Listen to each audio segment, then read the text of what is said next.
Friday video going to focus on Thanksgiving? What's today? Today's Wednesday, man. I guess it's not Friday. I need something to look forward to. Hey, it'll always be there, so look forward to it. Anything else? Is there ever a time where you feel underappreciated as a receiver? Because you're a pretty darn good one. And I know people for years, a couple of years might think special teams along with it. Do you feel receiving skill underappreciated? I don't know if underappreciated would be the word. I don't know. Appreciation is not ever what I'm looking for, whether it's my special teams play or offensive play. Like I said, every week winning is what I look forward to. So I was able to make a catch and we won. Fantastic. I've had weeks where I didn't make a catch and we won. Fantastic. I've had catches, touchdowns, and we've lost. Worthless.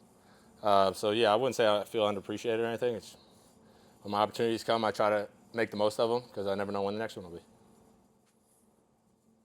Being on the receiving end of a long throw or touchdown pass, what's your opinion on his downfield throwing? It's 100% when it came to me, so I'd say it's great. The ball was where it needed to be. I was able to tightrope the sideline because where the ball kind of turned me into. So yeah, it went well. Mack, you came into the league as a fourth-round pick, so obviously people saw you as a wide receiver who could contribute on offense. When did you become comfortable with the idea that if it's going to be mostly special teams, so be it? That's what's going to be. I was okay with that when I got to college. That's how I got my scholarship. That's how I became a four-time captain. Special teams has always been my thing. I think I got drafted in the fourth round more off special teams than offense. Obviously, I led the league in deep balls, or led college in deep balls, the NCAA in deep balls, yards per catch, whatever it was. Cool. But I also led college in tackles because I had just come off an injury in college and still was drafted above some of my teammates who were, excellent on the offensive realm.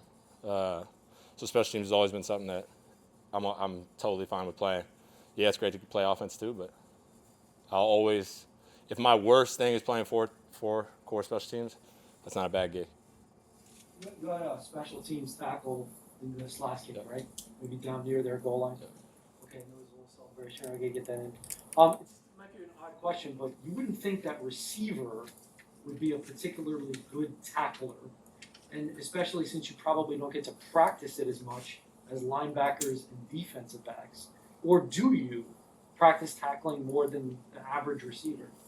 Yeah, I'm probably a good tackler for a receiver, but I'm a bad tackler for, like, if you look at my games, I've left a lot of tackles out there because I'm not as great of a tackler as I'd like to be. So, but I'd say over the last year and a half, when we do certain offensive versus defensive drills, I'll go with the defense that are like if there's specific tackling drills, I'll work defensive stuff because that's a small time in practice. 5% of practice where I can work on defensive stuff where it's like, is this 5%? The gains I'll make doing the offensive side of the drill versus the gains I'll make on the defensive side, it's better for me to go to the defensive side because I'm going to have a lot of opportunities where I can make tackles. And that's really helped me over this last year, making a lot of those tackles I would have missed.